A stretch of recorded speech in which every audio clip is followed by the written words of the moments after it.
नमस्कार मित्रों, CEC Gurukul online lectures में आपका हार्दिक अभिनंदन।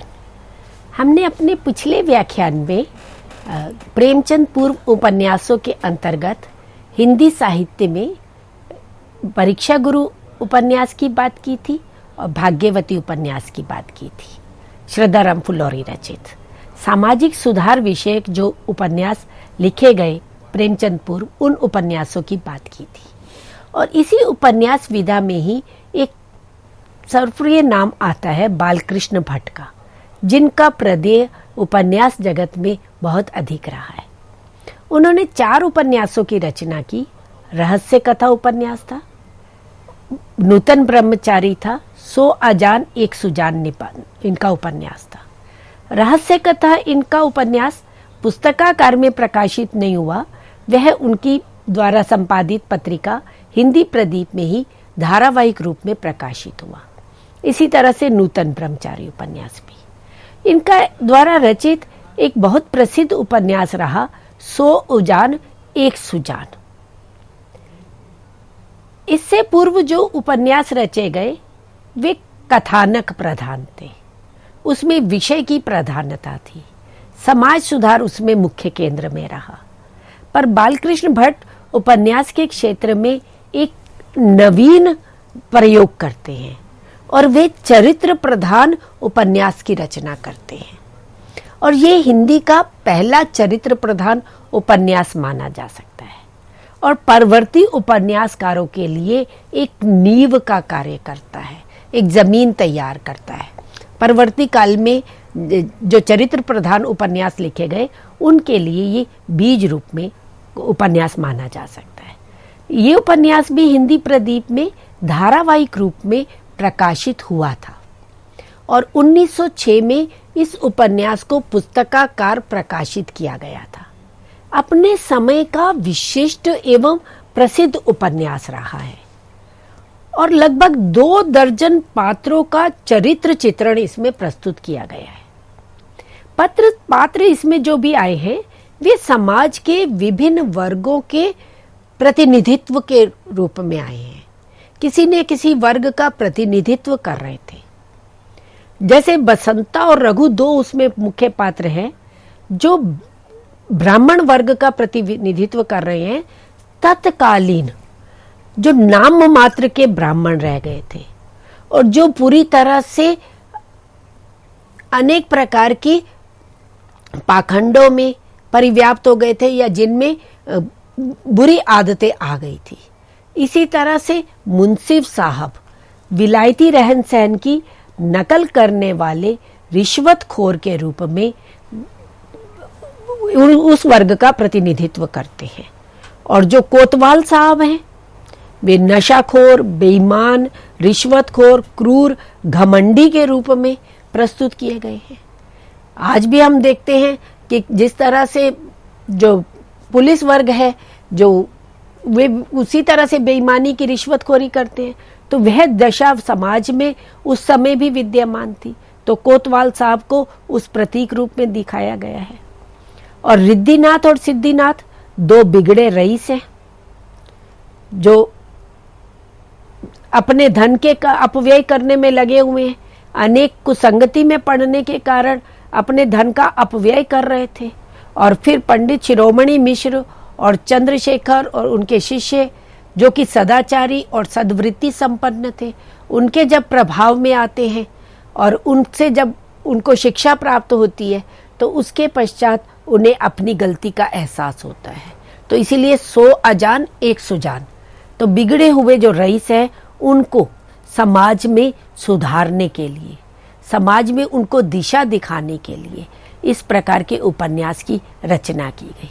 और तत्कालीन समाज का एक पूरा जीवंत दस्तावेज ये उपन्यास प्रस्तुत करता है और काफी प्रसिद्ध उपन्यास रहा है।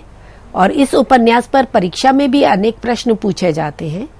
इसी तरह से एक अन्य उपन्यासकार हुए ठाकुर जगन मोहन सिंह, जिन्होंने श्यामा स्वप्न उपन्यास की रचना की जो 1888 में प्रकाशित हुआ। लेखक ने इसके मुख पृष्ठ पर ही इसे गद्य प्रधान 4 खंडों में एक कल्पना और अंग्रेजी में an original novel in Hindi prose कहा।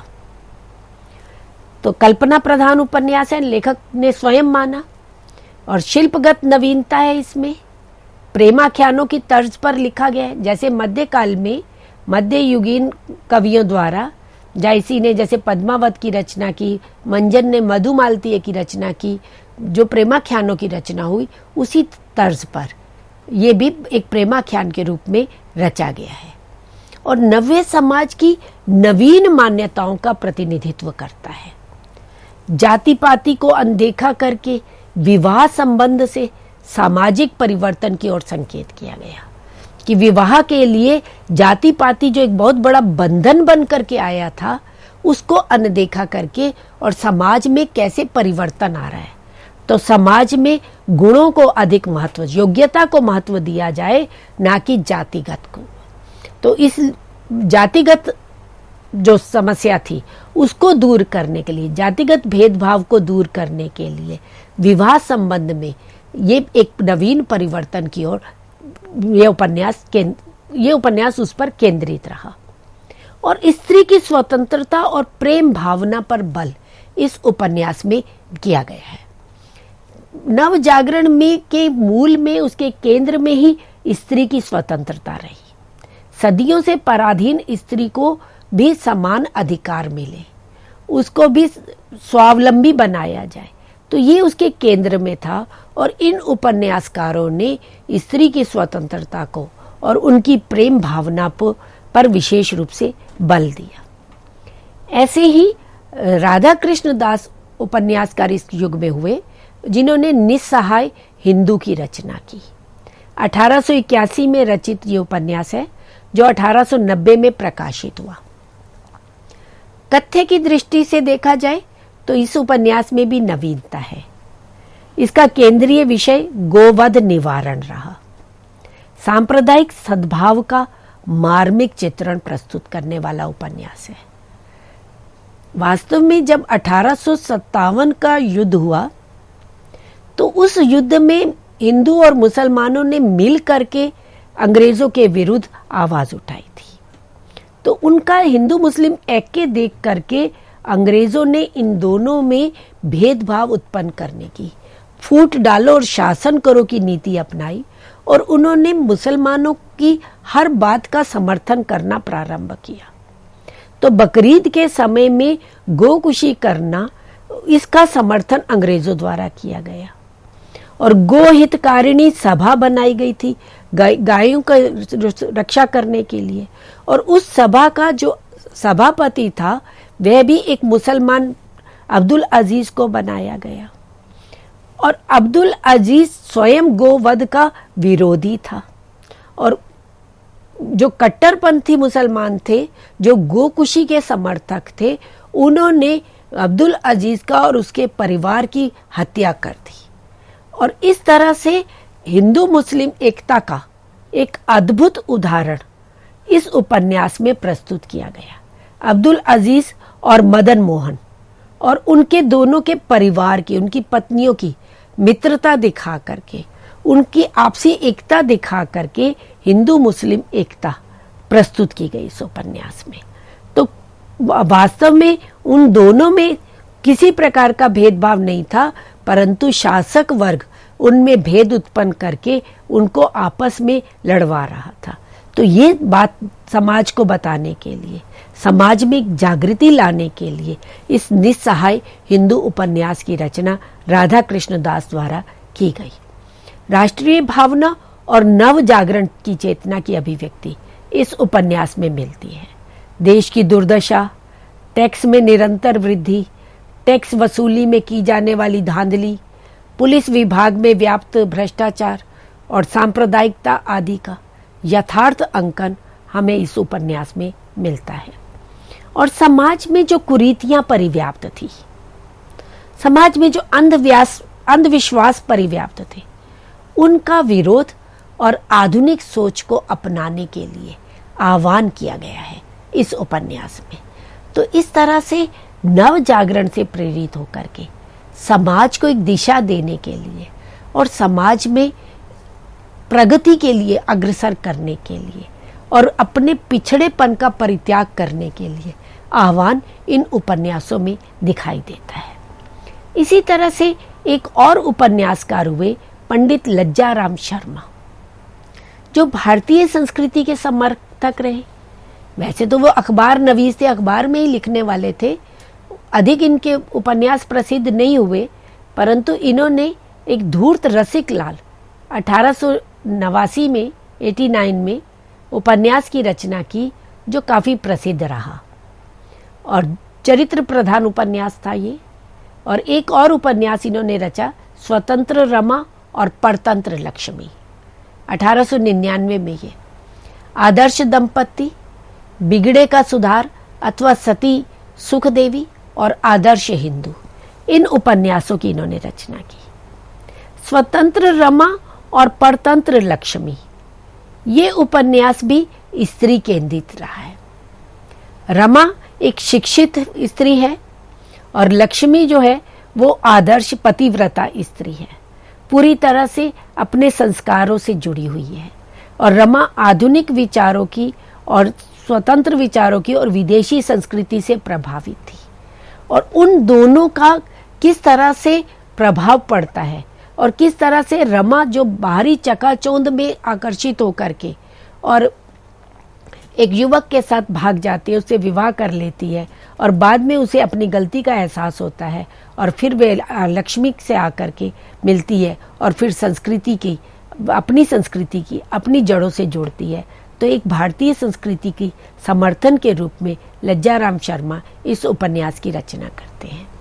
इसी तरह से आदर्श दंपति, इनका जो उपन्यास है, या बिगड़े का सुधार अथवा सती सुखदेवी है, ये भी पतिव्रता आदर्श को, सामाजिक विवाह संबंध को और भारतीय समाज में जो संयुक्त प्रथा है उसका समर्थन करते हुए इन उपन्यासों की रचना इन्होंने की है।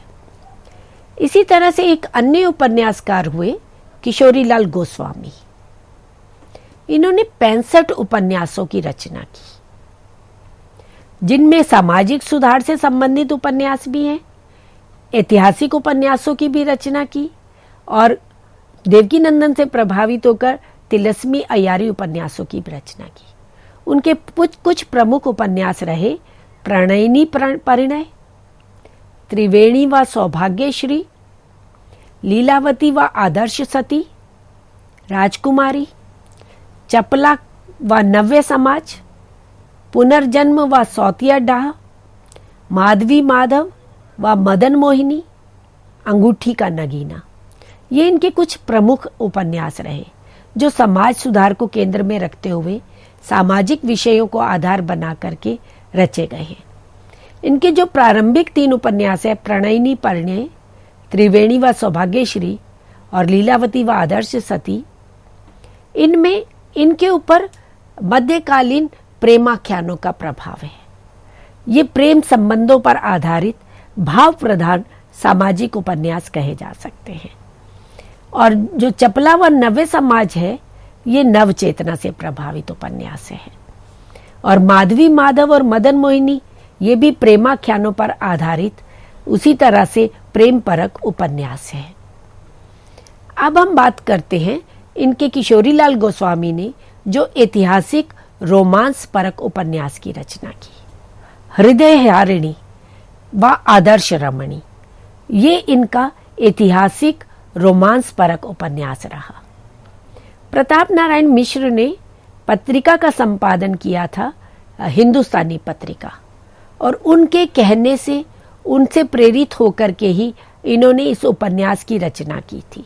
और यह उपन्यास इस पत्रिका के 1890 के अंकों में धारावाहिक रूप में प्रकाशित भी हुआ और परवर्ती काल में 1904 में आकर के पुस्तकाकार रूप में इस उपन्यास को प्रकाशित किया गया। और इसके पश्चात इनका एक बहुत प्रसिद्ध उपन्यास रहा, लवंग लता व आदर्श बाला, जो 1890 में लिखा गया था और 1904 में प्रकाशित हुआ। हिंदी में ऐतिहासिक रोमांस की नींव रखने वाला ये पहला उपन्यास रहा। इतिहास को केंद्र में रखते हुए, ऐतिहासिक रोमांस को केंद्र में रखते हुए ये पहला उपन्यास गोस्वामी जी द्वारा रचा गया। और 1901 में गोस्वामी जी द्वारा एक पत्रिका, जिसका संपादन इनके द्वारा किया जाता था, उपन्यास नाम से ये पत्रिका थी। इस पत्रिका में धारावाहिक रूप में ये उपन्यास प्रकाशित भी हुआ और परवर्ती काल में उसे पुस्तकाकार रूप में प्रकाशित किया गया 1904 में। गोस्वामी जी के उपन्यासों की अगर हम बात करें, उनकी विशेषताओं की बात करें, तो इनके प्रायः सभी उपन्यास स्त्री प्रधान रहे हैं, स्त्री को केंद्र में रख करके लिखे गए हैं। प्रेम के विविध रूपों का चित्रण करने वाले ये उपन्यास रहे हैं। जैसा कि अभी मैंने बात की कि इनके प्रारंभिक उपन्यास प्रेमाख्यानों की तर्ज पर लिखे गए थे। जैसे प्रेमाख्यान मध्यकाल में लिखे गए, उन्हीं प्रेमाख्यानों की तर्ज पर इन्होंने उपन्यासों की गद्य विधा के रूप में रचना की। आदर्श प्रेम का महत्व बताने के लिए, अवैध प्रेम बताने के लिए, विधवाओं के व्यभिचार को, देवदासियों की विलास लीला का चित्रण करने के लिए इन उपन्यासों की रचना की गई। न केवल गोस्वामी जी के अपितु भारतेंदु युग में जितने भी उपन्यास लिखे गए सामाजिक विषय से संबंधित, वे अधिकांशतः उपदेशात्मक रहे। उनमें उपदेश प्रधान रहा, क्योंकि उनका मूल लक्ष्य ही समाज का सुधार करना था। समाज में परिव्याप्त कुरीतियों को, विसंगतियों को दूर करना था। इसलिए इन उपन्यासों में पात्रों के चरित्र दिखाकर अंत में उपदेश दिया गया और पाठकों को एक उज्जवल आचरण करने के लिए प्रेरणा प्रदान की गई। और ऐतिहासिक रोमांस परक उपन्यासों की नींव का कार्य किशोरी लाल गोस्वामी जी ने किया। इसी तरह से सामाजिक सुधार विषयक निबंधों की उपन्यासों की बात करें तो अगले उपन्यासकार हैं श्री अयोध्या सिंह उपाध्याय हरिओथ। ये भी सामाजिक उपन्यासकार है। कवि के रूप में भी बहुत प्रसिद्ध रहे। प्रिय प्रवास इनकी बहुत सुंदर महाकाव्य की रचना है, खड़ी बोली का पहला महाकाव्य है। और इन्होंने ठेठ हिंदी का टाट और अधखिला फूल, ये 2 उपन्यासों की रचना की। ठेठ हिंदी का ठाट 1899 में रचा गया है, जो अनमेल विवाह का दुष्परिणाम दिखाने के लिए लिखा गया है। और खड़ी बोली हिंदी, क्योंकि गद्य में उस समय प्रारंभिक रूप में थी, तो इन्होंने ठेठ हिंदी के शब्दों का प्रयोग इस उपन्यास में किया है। तो हिंदी के प्रारंभिक रूप को देखने के लिए, उसकी शिल्पगत विशेषताओं को देखने के लिए ये उपन्यास विशेष रूप से उपयोगी है, ठेठ हिंदी का ठाट। और इस उपन्यास में मुहावरों का प्रयोग, लोकोक्तियों का प्रयोग देखने को मिलता है।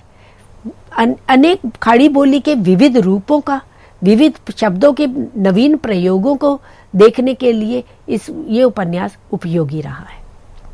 इसी के साथ ही इनका एक दूसरा उपन्यास रहा अधखिला फूल, जो 1907 में प्रकाशित हुआ। धर्म का महत्व प्रतिपादित करने के लिए और धार्मिक अंधविश्वासों का कुपरिणाम बताने के लिए इस उपन्यास की रचना की गई। भाषा की दृष्टि से ये बहुत ही महत्वपूर्ण उपन्यास रहा।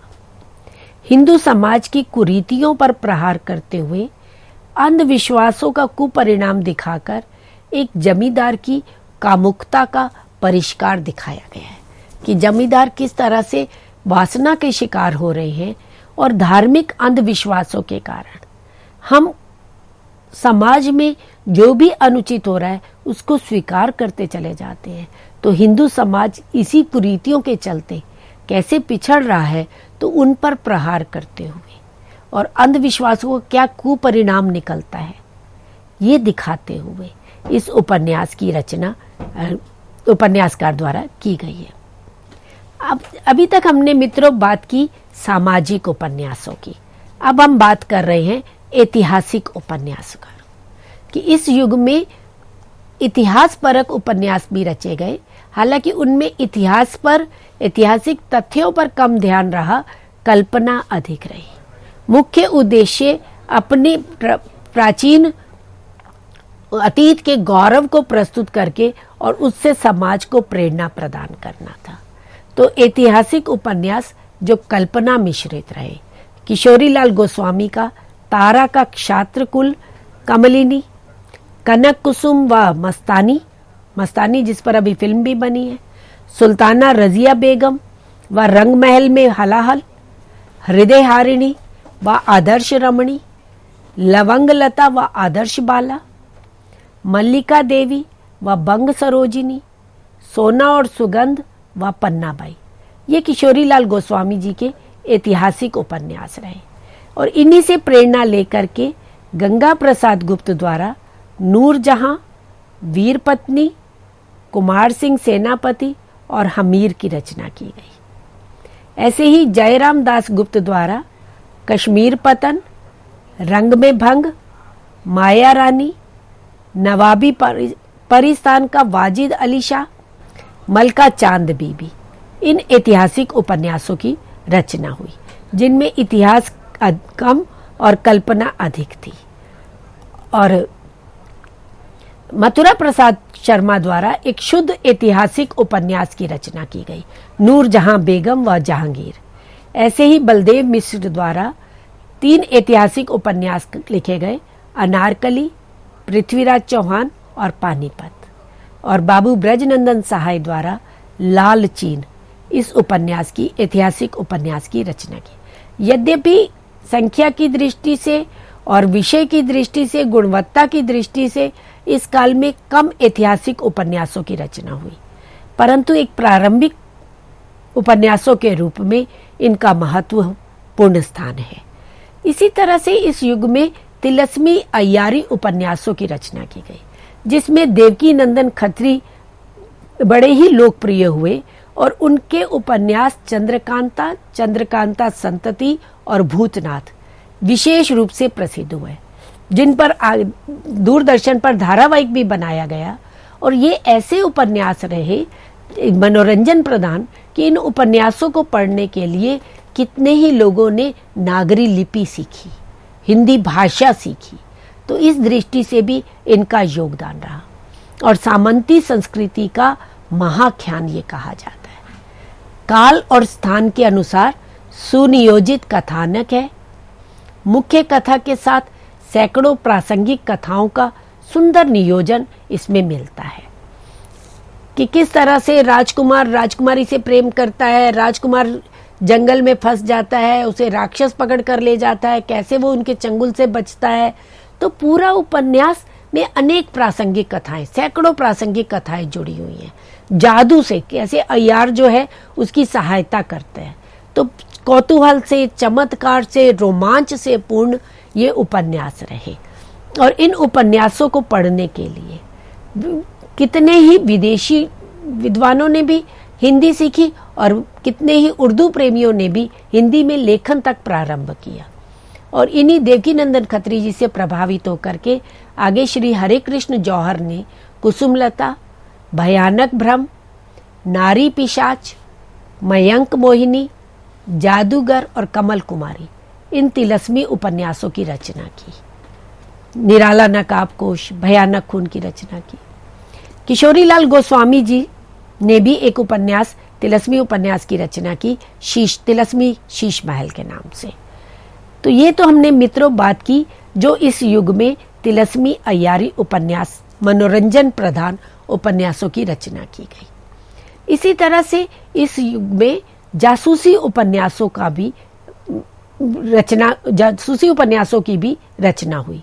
और इन जासूसी उपन्यासों में सर्वप्रसिद्ध नाम है श्री गोपाल राम गहमरी का, जिन्होंने हीरे का मोल बंगला में रचित जासूसी उपन्यास था, उसका अनुवाद किया।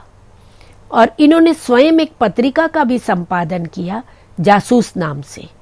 और इन्होंने स्वयं 200 जासूसी उपन्यासों की रचना की। केवल वो उपन्यास कल्पना पर आधारित नहीं है, इनके उपन्यास कल्पना के साथ साथ बुद्धि के साथ, बौद्धिकता से भी जुड़े हुए हैं, यथार्थ के अधिक निकट हैं। समाज में जो घटित हो रहा है, जो समाज में हत्या आदि हो रही है, उनको केंद्र में रखते हुए इन्होंने जासूसी उपन्यासों की रचना की और इनके द्वारा रचित उपन्यास रहे अद्भुत लाश, गुप्तचर, बेकसूर की फांसी, सरकटी लाश, जमुना का खून, डबल जासूस, जासूस की भूल, जासूस चक्कर में, लाइन पर लाश, गुप्त भेद, जासूस की अय्यारी, जासूस के घर खून, किले में खून, जासूस की चोरी। तो ये इस तरह के उपन्यास लिखे गए जिनमें सामाजिक यथार्थ भी प्रस्तुत हुआ। केवल काल्पनिकता उन उपन्यासों में नहीं रही और पाठक वर्ग इन उपन्यासों के लिए बहुत अधिक बढ़ा और इन उपन्यासों की पठनीयता बहुत अधिक बढ़ी और इनसे प्रभावित होकर श्री रामलाल वर्मा ने भी चालाक चोर, जासूस के घर खून, जासूसी कुत्ता, 80,000 की चोरी इन उपन्यासों की रचना की। किशोरीलाल गोस्वामी जी ने भी जिंदे की लाश उपन्यास लिखा। जयराम दास गुप्त ने लंगड़ा खूनी, काला चांद इन उपन्यासों की रचना की और राम प्रसाद लाल उन्होंने हम्माम का मुर्दा इस उपन्यास की रचना की। तो इस तरह से मित्रों हमने देखा कि प्रेमचंद से पूर्व हमें जो उपन्यास भारतेंदु युग में और द्विवेदी युग में मिलते हैं वे समाज सुधार विषयक भी हैं। तिलस्मी अय्यारी उपन्यासों की रचना भी हुई, जासूसी उपन्यासों की रचना भी हुई और ऐतिहासिक उपन्यासों की भी रचना हुई। भले ही शिल्प की दृष्टि से इन उपन्यासों का उतना महत्वपूर्ण योगदान नहीं रहा क्योंकि वे अपने प्रारंभिक रूप में थे, पर समाज में उपन्यास के प्रति एक नई साहित्यिक गद्य विधा के रूप में उपन्यास के लिए परवर्ती काल के उपन्यासकारों के लिए एक जमीन तैयार करने के लिए इन उपन्यासकारों का विशेष योगदान रहा है, जिन्होंने नव जागरण की चेतना से प्रभावित होकर के एक नव्य समाज का चित्रण इन उपन्यासों के माध्यम से, उपन्यास के पात्रों के माध्यम से प्रस्तुत किया और न केवल समाज का मनोरंजन किया अपितु समाज को एक दिशा भी प्रदान की और हिंदी साहित्य जगत में इन उपन्यासों का विशेष महत्वपूर्ण स्थान है। इसी के साथ आज की चर्चा हम यहीं समाप्त करते हैं। अगली बार नए विषय के साथ पुनः प्रस्तुत होंगे। धन्यवाद।